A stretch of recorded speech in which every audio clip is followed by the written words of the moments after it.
안녕하세요. 해운대구 어린이급식관리지원센터입니다. 내년 연 1회 7, 8월 교사교육을 진행해드리고 있는데요. 현재 코로나19 바이러스 재확산으로 인해 방문이 불가하게 되어 비대면으로 진행해드리고자 합니다. 그래서 이번 영상을 통해 연 1회마다 진행했던 교사교육 시행해보시길 부탁드리겠습니다. 교육 영상을 보시고 교육 사진과 이수증을 센터로 회신해 주시면 교육 이수증이 발급될 예정이오니 자세한 사항은 교육 안내문을 참고 부탁드리겠습니다. 그럼 2021년 교사 역량교육 지금 바로 시작해 보겠습니다. 2021년 교사교육의 주제는 짜잔! 비타민의 중요성입니다. 저희 비타민을 바로 알고 잘 먹자는 주제로 정해봤는데요. 교육에 들어가기에 앞서 비타민은 식품군에 널리 분포되어 있는 영양소입니다. 하지만 몸을 구성하고 있는 탄수화물이라든지 단백질, 지방과 같은 필수 영양소는 결핍 증상이 뚜렷하게 나타나지만 비타민은 결핍 증상이 뚜렷하지 않아 결핍되기 쉬운 영양소인데요. 옛날과 같이 자연식품을 섭취하는 식사 형태에서는 뚜렷하게 두각을 나타내지 않았으나 현대사회로 오면서 장기 보존이 가능한 가공식품이라든지 건조식품이 나오게 되면서 가공식품 과정에서 비타민의 파괴가 이루어지다 보니 가공식품을 많이 섭취하는 현대사회인들에게 많이 부족하기 쉬운 영양소가 되었습니다. 그래서 오늘 이 시간에는 비타민에 대해서 알고 증상에 따라 어떤 비타민이 부족한지, 도움이 되는 음식이 무엇인지에 대해 파악하고 자신의 컨디션과 증상에 따라 필요한 음식을 알고 적극적인 섭취를 통해 건강에 시너지 효과를 낼 수 있도록 비타민에 대한 교육 진행해 보겠습니다. 먼저 비타민은 생명을 뜻하는 비타라는 단어와 유기물질을 뜻하는 아민이라는 단어의 합성어로 생명 유지에 필수적인 물질이라는 뜻입니다. 생명 유지에 필수라니 중요하다는 이야기겠죠? 우리 몸에 필요한 비타민은 체내에서 충분히 합성되지 못하기 때문에 외부로부터의 공급이 필요합니다. 그래서 비타민의 섭취에 신경을 써주셔야겠죠?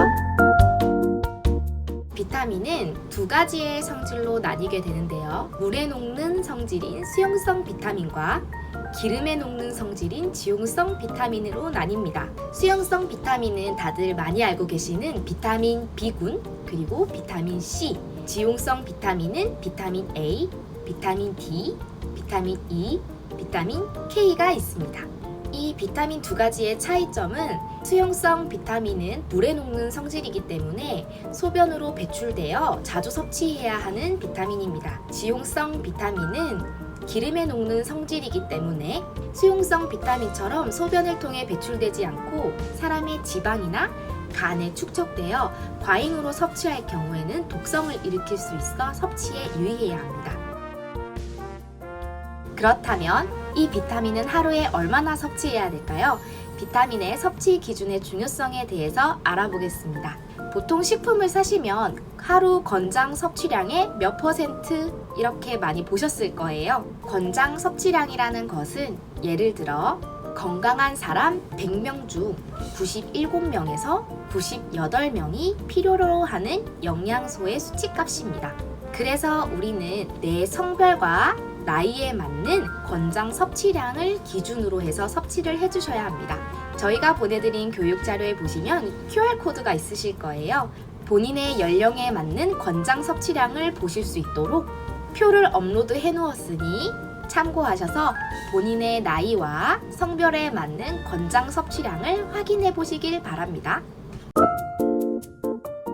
자, 이제부터는 비타민에 대해서 알아볼까요? 먼저 수용성 비타민입니다. 다들 알고 계시겠지만 수용성 비타민에는 비타민 B군과 C군으로 이루어져 있습니다. 첫 번째로 비타민 B1, 비타민 B2, 비타민 B3에 대해서 알아보겠습니다. 먼저 비타민 B1, 티아민이라는 비타민입니다. 이 티아민은 급원식품이 돼지고기, 닭고기, 현미, 보리, 옥수수 등이 있습니다. 결핍 증상은 신경 조절 전달 장애, 각기병, 에너지 대사 장애 등이 있습니다. B2는 리보플라빈이라는 비타민입니다. 이 리보플라빈은 체내의 다양한 대사의 촉매 역할을 하고 성장 및 발달 세포의 기능에 영향을 주고 있습니다. 급원식품으로는 달걀, 우유, 돼지나 소의 간, 두부, 고등어, 닭고기 등이 있습니다. 결핍 증상으로는 설염, 구내염, 피부 건조, 부각염 등이 있습니다. B3는 니아신이라고 불리는 비타민입니다. 니아신은 탄수화물, 단백질, 지질의 대사에 관여하고 DNA 활동에 관여한다고 알려져 있습니다. 급원식품으로는 닭고기, 돼지고기, 소고기, 고등어, 가다랑어, 꽁치 등이 있습니다. 결핍 증상은 피부염 증상을 나타내는 펠라그라, 소화관 장애, 설사 등이 나타나는데요. 그렇다면 앞서 말한 이 비타민 B1, B2, B3 이 세 가지 비타민을 같이 볼까요? 이 세 가지 비타민의 급원식품을 보시면 어육류군, 곡류군, 우유, 지방군으로 이루어져 있습니다. 그렇다는 이야기는 뭘까요? 우리가 보통 힘들 때 밥식, 그리고 체력이 딸릴 때 고기를 드시죠? 이 세 가지 비타민은 탄수화물, 단백질, 지질 대사에 관여하기 때문에 세포가 에너지를 내게 한다던가 성장하고 발달하는 기능에 많이 관여를 해서 결핍 증상도 우리가 피곤하거나 면역력이 떨어질 때 나타나는 눈가 떨림, 입안이 헐거나 입술에 염증이 생기는 증상이 나타나곤 합니다. 그래서 요즘처럼 더운 여름이나 활동량이 많을 때는 우리 몸의 대사가 활발해져 에너지를 많이 쓰게 되어 비타민들이 부족할 수 있으니 고기와 밥을 함께 섭취하여 영양소를 든든하게 채워주는 것이 좋습니다. 다음으로 B5는 판토텐산이라는 비타민으로 어디에서나를 뜻하는 그리스어 판토스에서 유래된 말입니다. 비타민 B5는 면역력이 떨어지거나 식욕이 부진하다고 느껴질 때 부족할 수도 있는 영양소인데요. 가금류나 참외, 콩나물, 애호박, 버섯 등에 많이 들어있으니 혹시라도 무기력하고 식욕이 떨어지실 때는 여름철에 많이 먹는 삼계탕이나 참외, 콩나물 무침, 애호박전과 같은 음식을 드셔보면 어떨까요? 비타민 B6 보겠습니다. 이 비타민은 아미노산이라는 성장과 호르몬 대사에 관여하는 물질의 움직임에 필요하기도 하고 면역, 신경 전달에 관여하기도 해서 돼지나 소의 간, 꽁치, 연어 등에 많이 들어있고 요즘 각광받고 있는 아보카도에도 많이 들어있으니 혹시 고기를 섭취하셔도 피로하거나 눈가가 떨린다면 오늘 저녁으로는 아보카도 연어 덮밥 어떠실까요? 자, 드디어 비타민 B7입니다. 이 비타민은 비오틴이라는 비타민인데요. 비오틴 어디서 많이 들어보셨지 않나요? 비오틴은 샴푸에도 많이 들어가는 영양소입니다. 요즘 가장 많이 겪는 신체 문제가 무엇일까요? 바로 탈모입니다. 이 비타민의 결핍 증상은 피부 발진, 탈모, 근육 조절 상실 등이 있는데요. 그래서 갑자기 머리가 조금 건조해지시거나 갑자기 머리가 많이 빠지실 경우에는 이 비오틴이라는 영양소가 부족해질 수도 있습니다. 이럴 때는 바나나, 견과류, 버섯류를 드시면은 완화된다고 하니 꼭 챙겨 드셔보세요. 자, 비타민 B9 엽산입니다. 엽산은 많이 들어보셨죠? 저희 임신기에 많이 드시는 영양소인데요. 임신을 준비할 때 엄마와 아빠가 함께 드시면 좋은 영양소이기도 합니다. 그 이유는 엽산이 DNA의 합성, 세포 분열에 도움을 주기 때문인데요. 그래서 임산부들에게 엽산이 중요합니다. 급원식품은 시금치, 콩, 미역 등인데요. 결핍 시에는 빈혈이 오거나 피로감이 많이 느껴질 수 있으니 꼭 잘 챙겨 드시길 바랍니다. 자, 비타민 B12 보시겠습니다. 비타민 B12는 적혈구의 생성과 성숙에 관여하는 비타민이어서 내가 철분을 잘 섭취하는데도 빈혈이 온다면 이 비타민 B12가 부족할 수도 있습니다. 바지락, 굴, 꼬막과 같은 조개류나 멸치, 오징어, 꽁치 등에 많이 들어있으니 내가 철분제를 잘 먹는데도 빈혈이 느껴지신다면 비타민 B12 급원식품을 챙겨 드시면 좋을 것 같네요. 수용성 비타민의 마지막 비타민 C입니다. 너무나도 대중적인 비타민이죠. 비타민 C는 산소가 몸속 세포에 붙어 이 세포를 늙게 만드는 산화 과정을 막아주는 항산화 비타민이라고도 잘 알려져 있습니다.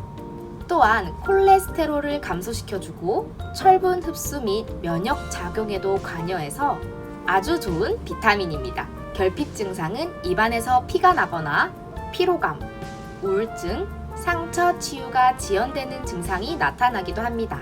이럴 땐 신맛이 있는 과일인 딸기, 토마토, 키위, 파프리카 등을 드셔주면 좋습니다. 특히 파프리카 같은 경우에는 과일보다 비타민 C가 많이 들어있다고 하니 꼭 챙겨 드시면 좋을 것 같습니다. 자, 이제는 지용성 비타민에 대해 알아볼까요? 지용성 비타민은 총 4가지가 있습니다.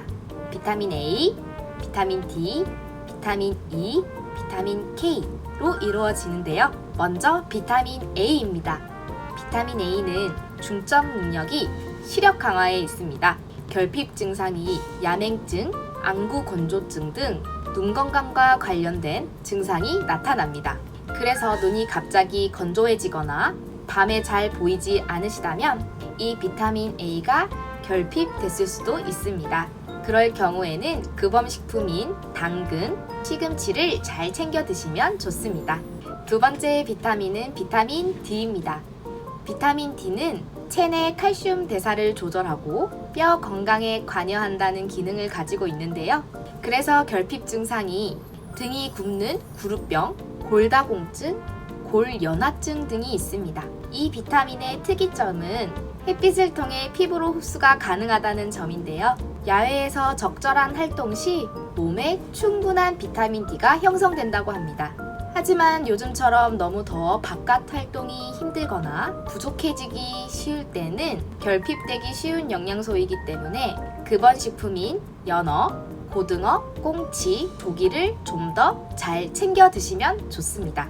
그리고 비타민 D가 아까 피부로 흡수 가능하다는 점 말씀드렸죠? 우리나라의 경우 비타민 D의 합성을 위한 계절별 시간은 봄 15분, 여름 12분, 가을 18분, 겨울 37분 정도라고 합니다. 이 시간 잘 참고하셔서 햇볕이 좋은 날에는 충분한 야외 활동을 해주시면 좋습니다. 세 번째로 비타민 E 보시겠습니다. 비타민 E는 항산화 작용을 통해 세포의 노화를 막고 염증을 억제하는 기능을 가지고 있습니다. 그래서 잘 섭취하시면 피부가 좋아지지만 결핍이 되면 세포에 손상이 오기 쉽기 때문에 갑자기 주름이 늘거나 피부염이 생기셨다면 비타민 E가 결핍되었을 수도 있으니 이럴 땐 아몬드, 콩기름, 참기름, 두부, 현미 등 견과류와 관련된 식품을 섭취하시면 좋을 것 같습니다. 자, 마지막으로 비타민 K입니다. 이 비타민은 보통 녹색 채소에 많이 들어있는 비타민인데요. 비타민 K는 혈액이 응고될 때 꼭 필요한 인자입니다. 그래서 이 비타민이 부족하면 지혈이 잘 되지 않는다고 하니 이럴 땐 시금치, 무청, 상추 등 쌈잎 채소를 충분히 섭취하여 보충하시길 바랍니다.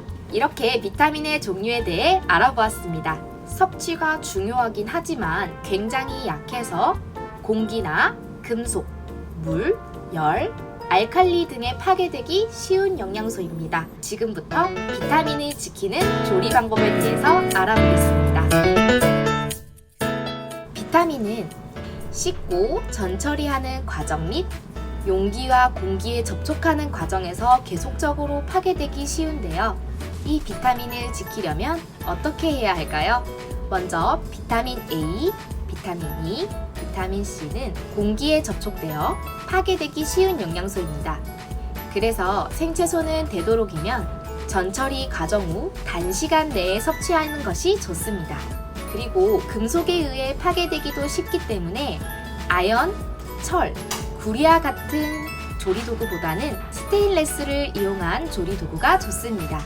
그리고 비타민C는 열에 의해 잘 파괴되기 때문에 가급적 단시간 내에 조리하는 것이 좋으며 수용성 비타민들은 물에도 잘 파괴되기 쉬워 전처리 과정 시 물에 오래 담그지 않고 세척한 후 자르는 게 좋으며 조리할 때 물은 가급적 작게 사용하는 것이 좋습니다. 그리고 조리할 때 사용한 물은 가급적 국물로 끝까지 섭취해 주시는 것이 좋습니다. 마지막으로 알칼리와 같은 경우는 식소다의 사용을 자제하여 비타민의 파괴를 최소화하는 것이 좋습니다. 자, 그럼 비타민 보충제에 대해서 알아볼까요? 비타민 보충제는 말 그대로 보충을 할 때 사용하는 것이 좋습니다. 우리 몸은 아주 착해서 부족한 영양소가 있으면 결핍 증상을 통해 신호를 보내주기 때문에 그 신호에 맞춰 알맞은 비타민 섭취를 권장드리며 대부분의 식품에 다양한 비타민이 고루 존재하기 때문에 식품을 잘 챙겨 먹는 것만으로도 결핍 증상을 충분히 예방하실 수 있습니다. 그래서 식탁을 구성하실 때에는 곡류군, 어육류군, 채소군 등으로 잘 구성하시고 간식으로는 우유, 견과류, 과일군 등을 드셔주신다면 비타민 보충제 필요 없겠죠? 그럼 저희 센터로 들어온 비타민에 대한 질문에 답변하는 시간을 가지도록 하겠습니다. 첫 번째, 비타민의 섭취 방법인데요. 혹시라도 식품으로 비타민의 섭취가 충분하게 이루어지지 않을 경우 보충제를 먹게 된다면 언제 먹어야 할까요? 평균적으로 비타민 B는 공복 아침에 드셔주시면 에너지가 증가되고 스트레스가 감소된다고 합니다. 비타민 C는 하루에 2-3회 나누어 섭취를 권장드리며 비타민 B12의 흡수를 방해할 수도 있으니 잘 나누어 드시는 것을 권장드리겠습니다. 지용성 비타민 A, D, E, K 같은 경우는 지방에 잘 녹는 비타민이기 때문에 저녁 식사 중 섭취를 권장드리며 지방이 많은 음식과 함께 섭취하는 것이 좋습니다. 종합 비타민의 경우 점심 식사 전에 드시는 걸 추천드리며 혹시라도 비타민을 드시고 위장이 쓰리신 경험이 있으신 분들은 적절한 양의 식사를 하신 뒤 섭취해 주시는 것이 좋습니다. 두 번째 질문으로는 비타민과 다른 영양소의 조합에 대한 질문인데요. 먼저 비타민 D 같은 경우는 칼슘과 마그네슘을 함께 드셔주면 좋습니다.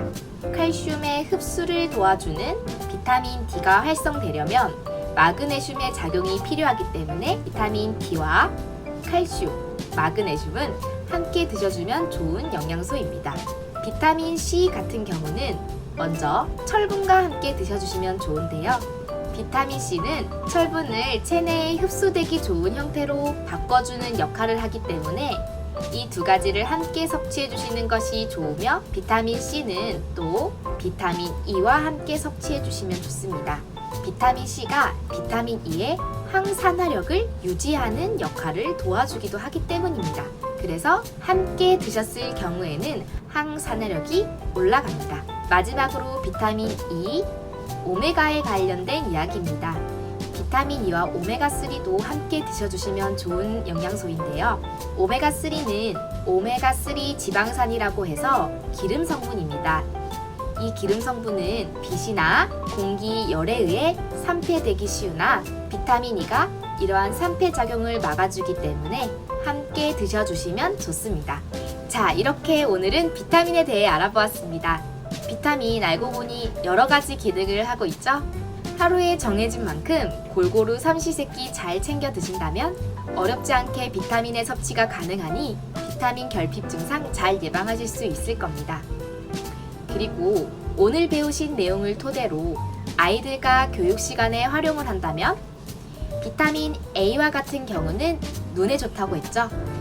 그러니 당근으로 안경 만들기 놀이를 한다든지 비타민 E와 같이 피부에 좋은 영양소는 얼굴 그림에 콩 붙이기 놀이를 한다든지 비타민의 기능과 급원식품이 연계된 놀이를 하신다면 아이들도 자연스럽게 급원식품과 비타민의 순기능에 대해서 인지할 수 있습니다. 마지막으로 늘 식중독에 조심하시고 밥 먹기 전 손 씻기, 고른 영양 섭취를 통해 편식 줄이기를 통해 잔반을 줄이면 우리도 건강해지고 환경도 건강해지는 좋은 식습관이 형성될 것이라고 생각합니다. 긴 시간 교육 들어주셔서 감사드리고 오늘 하루도 행복한 하루 되시길 바랍니다. 이상으로 해운대구 어린이 급식관리 지원센터였습니다.